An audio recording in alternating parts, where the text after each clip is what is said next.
কথা বলতে পারি না। আমি আইসা ম্যাডাম জিজ্ঞেস করছি যে পলি ওনার কি অন্তত মেডিসিনটা দিয়েছেন, আমার একটু ছবিটা দেখেন, আমি একটু সার্জারি নিয়ে দেখাই। আমাদের চলপেশনে যিনি ইনচার্জ আছে, কি হয়েছে, কেন এরকম হাত পা নীল হয়ে গেছে, তার মুখটা পুরো নীল হয়ে গেছে।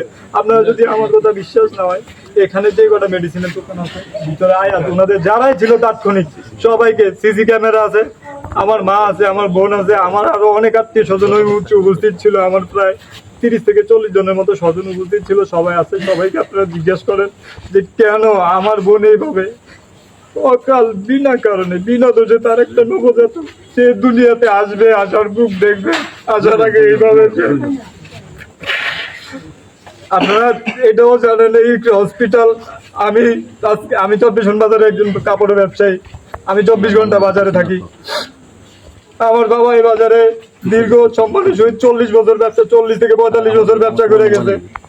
আপনারা জিজ্ঞাসা করে দেখেন আমাদেরকে, আমরা কখনো কোনো কারণে বিনা কারণে কাউরে কখনো মিথ্যা বাবা কারো 1 টাকা মাইরা খাইছি বা কোনো কিছু মিথ্যা কথা বলছি কিনা, উনি আছে বা ওনাকে জিজ্ঞেস করেন, বলি আপা যা আছে তারা জিজ্ঞেস করেন। আমি এই যে অন্ধারে সব রেকর্ড হইতেছে, রেকর্ড ক্যামেরার সামনে বলতেছি যে আমি একটা সেকেন্ডের জন্য কোনো মিথ্যা কথা বলতেছি না। আমার ভাগিনা আছে দুনিয়াতে আসবে, সে আসার আগে তারে এইভাবে ধ্বংস করে দিছে তার জীবনটারে। আমার বোনের কি দোষ ছিল আপনারা জিজ্ঞেস করেন আছেন আপনারা, কেন আমার বোন এইভাবে অকাল মৃত্যু হবে। আমার 3টা ভাগ্নি, আমার ছোট ভাগিনা যার 4 বছর এখনো বয়স হয় না, আমার 2টা ভাগ্নি, তাদের সামনে আমি আওয়াজ করতে পারি না। ফোন আসলে জিজ্ঞেস করে মামা কেন ফোন আসছে, আমার মায়ের কি অবস্থা একটু মা কেমন আছে, মায়ের সাথে এই আকি ম্যাডাম কেন এভাবে এখানে না, এটা বন জঙ্গল গহীন জঙ্গলের ভিতরে একটা প্রতিষ্ঠান খুলা, একটা এই পাশে একটা ডোবা, এই পাশে একটা ডোবা। আপনারা দেখেন হসপিটাল এরিয়ার যেখানে 200 মিটারের ভিতরে কোনো ডায়াগনস্টিক দেওয়া নিষেধ, সেখানে হসপিটালের সাথে বাজায় এইভাবে একটা ডায়াগনস্টিক দিয়ে এইভাবে ব্যবসা করতেছে। 7-8টা নবজাতক শেষ করছে, তার কোন অধিকারে? তারে জন্মেজনের মানুষ এখনো কিভাবে এভাবে তারে সুস্থ অবস্থায় এভাবে হাতে দিতে? আপনারা সবাই অবগত আছে, সবাইকে জিজ্ঞেস করেন, সবাইকে প্রশ্ন করেন আমার বোনের কি অপরাধ ছিল, আমার গার্জিয়ান আছে, আমার মামা আছে, আপনারা তারা জিজ্ঞেস করেন। আমি 1 সেকেন্ড যদি মিথ্যা কথা, আমার ভাগ্নি ওর জামাইয়ের সাথে দিব্যি সুস্থ হুন্ডা দেওয়া আইছে, এনে খাওয়া দাওয়া করছে, কিন্তু মূলত হইলো ওর মৃত্যুটা কিভাবে হয়েছে আমরা ডাক্তারের কাছে জানতে চাই, এই হাসপাতাল কর্তৃপক্ষের কাছে জানতে চাই।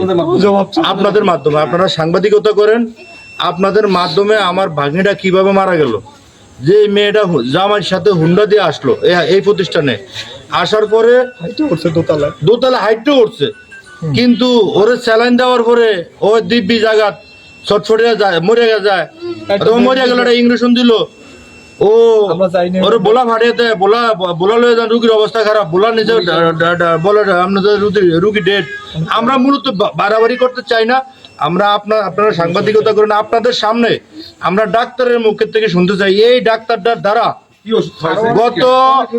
গত 7-8 মাস আগে আমার এক বন্ধুর ভাগ্নি, এই জ্বর ওর ভাগ্নি বাচ্চা অর্ধেক এটা মহিলা মারজাত, এটা মহিলা যখন প্রসব ওঠে, ব্যথা ওঠে, এই মহিলাটা কত কষ্ট পায়। ডাক্তার ছাড়া একটা নার্স দিয়া এই করছে কি নর্মালে অপারেশন করতে গেছে, অর্ধেক বাইরেছে আর অর্ধেক ভিতরে, তারপরে টাইম না সিরিয়া বাইর করছে, ডাক্তার নাই। পরে যখন বাইর করছে বাচ্চা মারা, তখন ডাক্তার আইসে, এই সেই আবল তাবল কয়া পরে এটা আমাদের এক বড় ভাইয়ের হস্তক্ষেপে আমরা বাচ্চাটা নিয়ে মারি দিয়ে দিছি। এখন মূলত এইভাবে কত বাচ্চা মারা যাবে, কত মা মারা যাবে, এটা কি ভাই?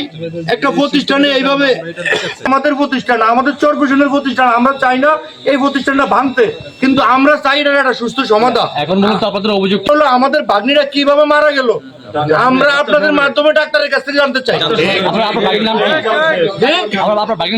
আমার ভাগ্নির নাম জান্নাত। আচ্ছা, ডাক্তারের নাম হলো আকিয়া ডাক্তার। ওনার দ্বারা চরপেশনে বহুত আর কি 7 জন, উনি এই পর্যন্ত ওনার দ্বারা 100-এর উপরে না রুগী মারা গেছে, অনেক বাচ্চা মারা গেছে। এটা কোনো হিসাব কি টিকটক করে, বললে টিকটক করে, উনি সর্বসময় টিকটকের মধ্যে থাকে, উনি কি ডাক্তারি করে? আমরা এই ডাক্তার চরপেশন দেখতে চাই না, আমরা চাই উনি চরপেশন চলে যান। উনি ফেসবুকে টিকটকার, উনি কিসের ডাক্তার উনি একটা পেশা নিয়ে থাকবে মানুষের সেবা করবো কিন্তু উনি টিকটক করে নাম সহ করো।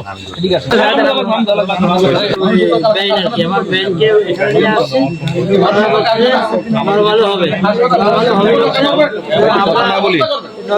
এই জন্য আমরা তাদেরকে কিছু করে নেই তারা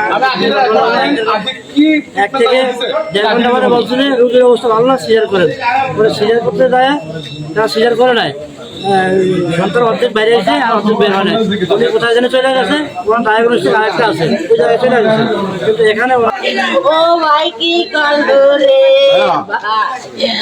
আরে ভাই আমরা একটু হাসপাতাল আয়েন আরে ভাই দুইটা বাদনে হাটে বাদলাই আয়া পটল বাতো না খাইতে রে বাতো খাইয়া আনবাইছে আমারে বনো দিছে মাগো আমি আর দিব্যি সুস্থ লোকটা আইলো মারা গেল হইলো এটা প্রতিষ্ঠা মায়া লয়া আইন গো আমি মায়া দুনু গালয়া আইছি গো আয়া মনা একটা প্রতিষ্ঠান এইভাবে একটা রোগী সুস্থ বাড়ির তো নাইলো বাদ দিলো বায়া মনা ইঞ্জেকশন দিল মারা গেল হইলো এটা কোনো কথা আমার মনা কালা ওই দরদ করিয়া বইয়া পরান্ডা খেতে রে ক্যালেন্ডার দেওয়ার লগে লগে মুখ তো কালো হইয়া